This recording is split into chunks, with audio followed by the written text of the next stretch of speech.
اللہ ربی علیہ توکلت الیہ انیب۔ اعوذ باللہ السمیع العلیم من الشیطان اللعین الرجیم۔ بسم اللہ الرحمن الرحیم۔ الحمد للہ رب العالمین، والصلاة والسلام علی محمد وآلہ الطیبین الطاہرین المعصومین، واللعنۃ الدائمۃ الباقیۃ علی اعدائہم اجمعین۔ رب اشرح لی صدری ویسر لی امری واحلل عقدۃ من لسانی یفقہوا قولی۔ اما بعد فقد قال اللہ تبارک وتعالی فی کتابہ المجید۔ بسم اللہ الرحمن الرحیم۔ یاسین والقرآن الحکیم۔ سامعین کرام، گفتگو کا عنوان سورہ یاسین میں موجود مفاہیم کا بیان ہے۔ سورہ یاسین قرآن مجید کا 36واں سورہ ہے۔ اس سورہ میں 83 آیات ہیں۔ اس سورہ میں پروردگار عالم نے اپنے حبیب کی مدح، قیامت کا بیان، کفار کا حال، حبیب نجار کا تذکرہ، مومن آل یاسین کا ذکر اور انسان سے کیے ہوئے عہد و پیمان کا تذکرہ کیا ہے۔ یہ سورہ وہ سورہ ہے کہ جسے اللہ کے حبیب صلی اللہ علیہ وآلہ وسلم قرآن کے دل کے عنوان سے یاد فرماتے ہیں اور ارشاد فرماتے ہیں، اِنَّ لِكُلِّ شَيْءٍ قَلْبًا وَقَلْبُ الْقُرْآنِ سورۃ یاسین، کہ ہر چیز کا ایک دل ہوا کرتا ہے اور قرآن کا دل سورہ یاسین ہے۔ اس سے کیا مراد ہے؟ اس سے مراد یہ ہے کہ دل انسان کے بدن میں مرکزی کردار ادا کرتا ہے، مرکزی حیثیت رکھتا ہے۔ انسان کے تمام اعضاء دل سے کنیکٹ ہوا کرتے ہیں۔ یہ دل ہی ہے کہ جو انسان کے تمام اعضاء تک خون کو سپلائی کیا کرتا ہے، خون بھیجا کرتا ہے۔ اگر دل نہ ہو تو اعضاء کے اندر طاقت باقی نہ بچے گی، موجود رہنے کی صلاحیت باقی نہ بچے گی۔ تو دل انسان کے بدن میں ایک سینٹرل حیثیت رکھتا ہے۔ بالکل اسی طریقے سے قرآن مجید کا مرکزی کردار سورہ یاسین ہے۔ وہ سورہ جو قرآن مجید میں مرکزی حیثیت رکھتی ہے وہ سورہ یاسین ہے۔ سورہ یاسین یہ وہ سورہ کہ جس کے بارے میں کئی فضیلتیں ذکر ہوئی ہیں۔ خود اس سورہ کا آغاز حروف مقطعات سے ہو رہا ہے۔ پروردگار عالم فرما رہا ہے، بسم اللہ الرحمن الرحیم، یاسین۔ 2 حروف پر مشتمل آیت، یہ اللہ کے حبیب سے خطاب کیا جا رہا ہے کہ اے سین، یا حرف ندا کے طور پر اور سین اللہ کے نبی سے خطاب کے طور پر۔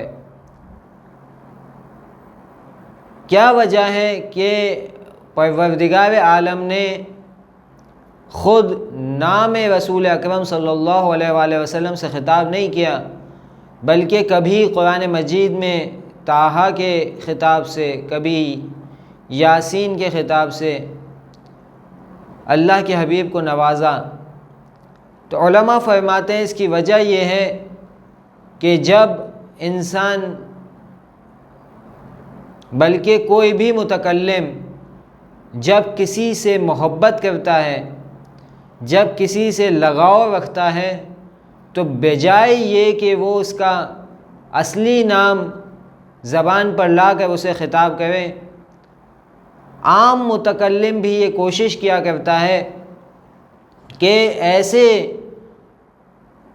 اچھے الفاظ جو منفرد ہوں اور دوسروں کے لیے بالکل نئے ہوں ان کا انتخاب کریں، ان الفاظ کا چناؤ کریں کہ جو سب سے جدا ہوں، تاکہ جو دلی لگاؤ اور جو محبت متکلم کی مخاطب سے ہے وہ آشکار ہو سکے۔ تو پروردگار عالم نے اپنے حبیب سے اس دلی لگاؤ اور اس محبت اور اس الفت کا اظہار کیا ہے ان حروف مقطعات کے ذریعے سے۔ چھٹے امام امام جعفر صادق علیہ الصلوۃ والسلام ارشاد فرماتے ہیں کہ یاسین اسم محمد صلی اللہ علیہ وآلہ وسلم، کہ یاسین کا لفظ جو 2 حروف سے مرکب ہو کر بنا ہے، یہ اللہ کے نبی کے ناموں میں سے ایک نام ہے۔ پروردگار عالم اپنے حبیب سے خطاب کرنے کے بعد قسم کھاتا ہے ایک ایسی چیز کی کہ جو خود اللہ کے نبی کی نبوت و رسالت کے ساتھ متصل ہے۔ فرماتا ہے یاسین والقرآن الحکیم، اے میرے حبیب اس قرآن کی قسم کہ جو حکمت سے پر ہے۔ دیکھیے حکیم کا لفظ ایک ایسی چیز کے لیے استعمال ہوتا ہے کہ جو زندہ ہو۔ حکیم کا لفظ ایسے کے لیے استعمال ہوتا ہے کہ جو بات کر سکتا ہو، جو حکمت بھری بات کو اپنی زبان پر لا سکے، اسے کہتے ہیں حکیم۔ پروردگار عالم نے اس آیت میں نہیں کہا والقرآن المجید والقرآن الکریم، نہیں، قرآن کے ساتھ ایک ایسی صفت کا انتخاب کیا جو معمولاً ایسے موجود کے ساتھ بیان کی جاتی ہے کہ جو بات کر سکتا ہو، حکمت بھری گفتگو کر سکتا ہو۔ تو قرآن مجید کو پروردگار عالم نے قرآن حکیم کہہ کر بتلا دیا کہ یہ قرآن خاموش رہتے ہوئے بھی بات کیا کرتی ہے، حکمت بھری پر از حکمت گفتگو کیا کرتی ہے۔ یہ انسان کا کام ہے کہ اس سے حکمت کو حاصل کرے، اور یہ اس قدر اہم کتاب ہے کہ جب اپنے حبیب سے گفتگو کرتے ہوئے قسم کھا رہا ہے تو قرآن مجید کی حکمت کے ساتھ قسم کھا رہا ہے۔ یاسین والقرآن الحکیم، قسم کھانے کے بعد پروردگار عالم نے جو اپنے حبیب کو خطاب کیا تھا، خطاب کرنے کے بعد جس چیز کے لیے قسم کھائی تھی اسے بیان کرتا ہے انکا لمن المرسلین، کہ اے میرے حبیب میں قسم کھاتا ہوں اس قرآن کی کہ جو حکمت سے پر ہے کہ تو میرے بھیجے ہوئے رسولوں میں سے ایک رسول ہے۔ آپ یقیناً مرسلین میں سے ہیں، آپ ان میں سے ہیں کہ جنہیں پروردگار عالم نے رسالت کا عہدہ اور رسالت کا منصب عطا کیا۔ پروردگار عالم نے ان 3 آیتوں کے اندر اللہ کے نبی کی نعت کو بیان کیا، اس کے بعد فرمایا کہ آپ ایسے رسول ہیں جو علی صراط مستقیم، جو سیدھے راستے پر ثابت قدم ہیں۔ یہ وہی صراط مستقیم ہے جس کے بارے میں پروردگار عالم نے قرآن میں دوسرے مقامات پر ارشاد فرمایا کہ جب شیطان نے کہا کہ میں تیرے بندوں کو بہکاؤں گا، تو پروردگار عالم نے کہا کہ تو ان بندوں کو نہیں بہکا سکے گا جو صراط مستقیم پر ہیں۔ تو اللہ کے حبیب ایک ایسی ہستی ہیں کہ جن سے سہو ممکن نہیں، جن سے خطا ممکن نہیں، جن سے غلطی ممکن نہیں۔ جن سے بھول چوک ممکن نہیں، جن سے گناہ ممکن نہیں، جن سے معصیت ممکن نہیں، جن سے نافرمانی ممکن نہیں۔ یہ ہستی ایسی باکمال ہستی ہیں کہ ان کے وجود کا ایک ایک ذرہ پروردگار عالم کے فیض سے استفادہ حاصل کرتا ہوا اس کے لطف کے سائے میں ہے۔ اِنَّكَ لَمِنَ الْمُرْسَلِينَ عَلَى صِرَاطٍ مستقیم۔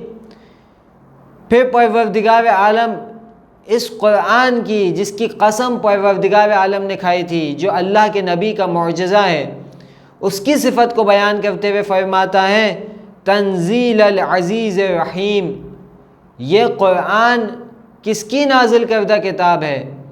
یہ قرآن ایسے قدرت مند شخص کی، ایک ایسی قدرت مند ہستی کی کتاب ہے کہ جو قدرت ہونے کے باوجود رحم دل بھی ہے، رحمت کو بھی اپنے آشکار کرتا ہے۔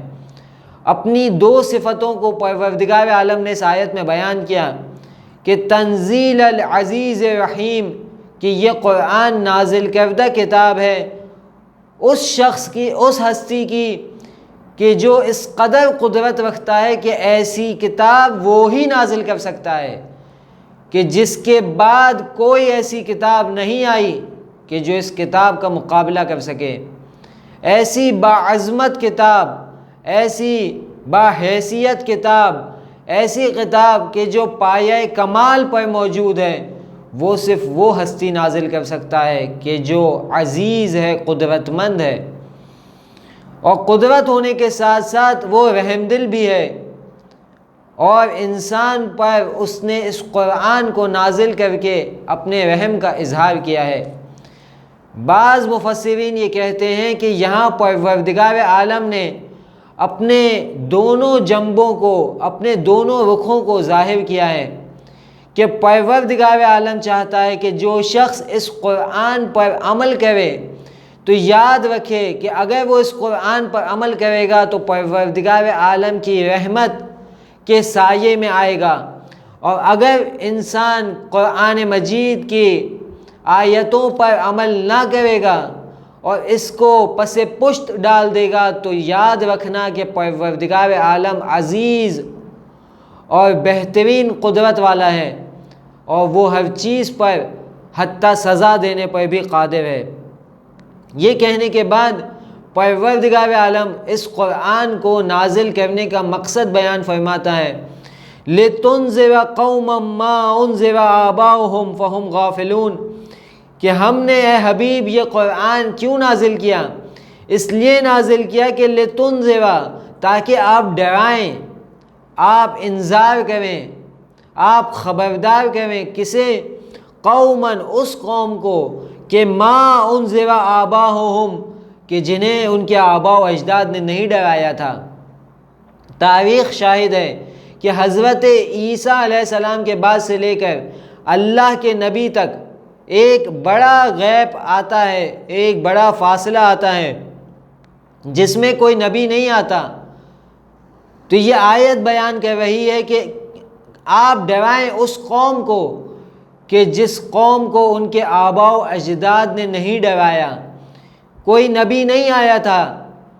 اب سوال یہ ہے کہ قرآن مجید کی دوسری آیات میں یہ ذکر ہوتا ہے کہ ہم نے کسی قوم کو بغیر حجت کے نہیں رکھا، تو یہ کیسے ہو سکتا ہے کہ یہ قوم جس کا پروردگار عالم تذکرہ کر رہا ہے ما انذر آباؤہم، اس قوم میں اللہ کے نبی سے پہلے کوئی ڈرانے والا نہ آیا ہو؟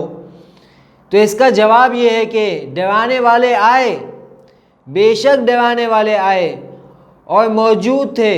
حضرت شعیب، حضرت اسماعیل اور حضرت صالح اسی عرب قوم کے لیے ڈرانے کے طور پر، منذر کے طور پر، نذیر کے طور پر آتے ہیں، اور اس قوم کے اندر بھی ایسے افراد موجود تھے کہ جو یکتا پرست ہونے کے ساتھ ساتھ موحد تھے، صرف ایک اللہ کی عبادت کیا کرتے تھے۔ یہ گھرانہ جو اہل بیت کا گھرانہ ہے، اللہ کے نبی سے پہلے بھی جو ان کے آباء و اجداد ہیں انہوں نے کبھی کسی بت کے سامنے سجدہ نہیں کیا۔ یہی وجہ ہے کہ ہم زیارت میں پڑھتے ہیں کہ سلام ہو آپ پر وہ ہستیاں کہ جو فی الاصلاب الشامخہ والارحام المطہرہ لم تنجس کالجاہلیہ، کہ یہ ہستیاں وہ ہستیاں ہیں کہ جو پاک و پاکیزہ اصلاب اور صلبوں میں موجود تھیں، طاہر و پاکیزہ ارحام میں موجود تھیں، جنہیں جاہلیت کے کسی ذرے نے نجس بھی نہ کیا تھا۔ تو معلوم ہوا کہ نیک افراد موجود تھے، لیکن کوئی نبی کے طور پر اللہ کے نبی سے پہلے اور حضرت عیسیٰ علیہ السلام کے بعد نہیں آیا تھا۔ فرمایا کہ یہ قرآن ہم نے اس لیے نازل کیا کہ اے حبیب آپ ڈرائیں اس قوم کو کہ جس قوم میں ان کے آباء و اجداد میں کوئی نذیر نہیں آیا، فہم غافلون، تو وہ غفلت میں پڑے ہوئے ہیں، وہ غافل ہیں، اور اس قدر غافل ہیں کہ انہیں جب کوئی ڈرانے والا، کوئی نذیر انہیں انذار بھی کر چکا تب بھی وہ قبول کرنے کے لیے تیار نہیں ہیں، ٹس سے مس ہونے کے لیے تیار نہیں ہیں، ان پر نصیحت اثر نہیں کرتی۔ تو اللہ کے اس سورے میں پروردگار عالم ارشاد فرماتا ہے لَقَدْ حَقَّ الْقَوْلُ عَلَىٰ أَكْثَرِهِمْ، پروردگار عالم نے ان پر مہر کو ثبت کر دیا ہے کہ اب یہ ایمان نہیں لائیں گے۔ فَهُمْ لَا يُؤْمِنُونَ لَقَدْ حَقَّ الْقَوْلُ عَلَىٰ أَكْثَرِهِمْ، اس قوم میں سے کثیر تعداد وہ ہے کہ جو ایمان نہیں لائے گی، ان پر مہر ایسی مہر لگ چکی ہے کہ اب وہ ایمان نہیں لائیں گے۔ پروردگار عالم خبر دے رہا ہے، اگرچہ کہ ان کے پاس امکان ہے کہ ایمان لے آئیں، لیکن پروردگار عالم اپنے علم سے بتا رہا ہے کہ یہ اس قدر غافل ہو چکے، انہوں نے اس قدر گناہ کر لیے، اس قدر پلیدگی میں گر چکے کہ اب یہ ایمان لانے والے نہیں ہیں۔ اور ان کی حالت ایسی ہو چکی کہ اِنَّا جَعَلْنَا فِي أَعْنَاقِهِمْ أَغْلَالًا، ہم نے ان کی گردنوں میں توق لگا دیے۔ جب انسان کی گردن میں توق لگ جاتا ہے تو اس کی گردن اکڑ جاتی ہے۔ فَهِيَ عَلَى الْأَذْقَانِ، تو یہ توق ان کی ٹھوڑیوں تک جا پہنچا، اور جب ٹھوڑیوں تک جا پہنچا فَهُمْ مُقْمَحُونَ، تو وہ اپنے سر کو جھکا نہیں سکتے ہیں، ان کا سر اوپر کی جانب ہی ہے، تو انہیں سامنے کی حقیقت، اپنے سامنے موجود ایک ایسی چیز جو ہدایت ہے وہ نظر نہیں آتی ہے۔ انہوں نے اپنی گردن میں بندھے توق کی بنا پر جو ٹھوڑی تک پہنچ چکے اور ان کے سر آسمان کی جانب بلند ہو چکے، اب جب یہ چلتے ہیں تو انہیں سامنے موجود ہدایت نظر نہیں آتی ہے۔ وَجَعَلْنَا مِن بَيْنِ أَيْدِيهِمْ سَدًّا وَمِن خَلْفِهِمْ سَدًّا فَأَغْشَيْنَاهُمْ فَهُمْ لَا يُبْصِرُونَ، بس اب ان کی حالت ایسی ہو چکی ہے کہ ہم نے ان کے آگے ایک بند باندھ دیا ہے، ان کے آگے ایک دیوار رکھ دی ہے اور ان کے پیچھے بھی دیوار رکھ دی ہے، تو ہم انہیں اس قدر غافل دیکھتے ہیں کہ اب وہ دیکھتے نہیں ہیں، وہ نگاہ نہیں کرتے ہیں۔ تو جب ان کی حالت ایسی ہو چکی کہ اب انہیں نہ اپنے سامنے کا کچھ نظر آتا ہے، نہ اپنے پس پشت کچھ نظر آتا ہے، اور نہ ہی وہ نیچے جھک کر کچھ دیکھ سکتے ہیں، تو اللہ کے حبیب سے پروردگار عالم ارشاد فرماتا ہے وَسَوَاءٌ عَلَيْهِمْ أَأَنذَرْتَهُمْ أَمْ لَمْ تُنذِرْهُمْ لَا يُؤْمِنُونَ، کہ اے حبیب آپ جتنا بھی انہیں ڈرا دیں، چاہے آپ انہیں ڈرائیں یا انہیں نہ ڈرائیں، ان کے سامنے کے تمام راستے بند ہو چکے ہیں، انہوں نے اتنے گناہ کر دیے، اتنی پلیدگی کے گرفتار ہو چکے کہ اب انہیں اپنے سامنے کی ہدایت بھی نظر نہیں آتی ہے۔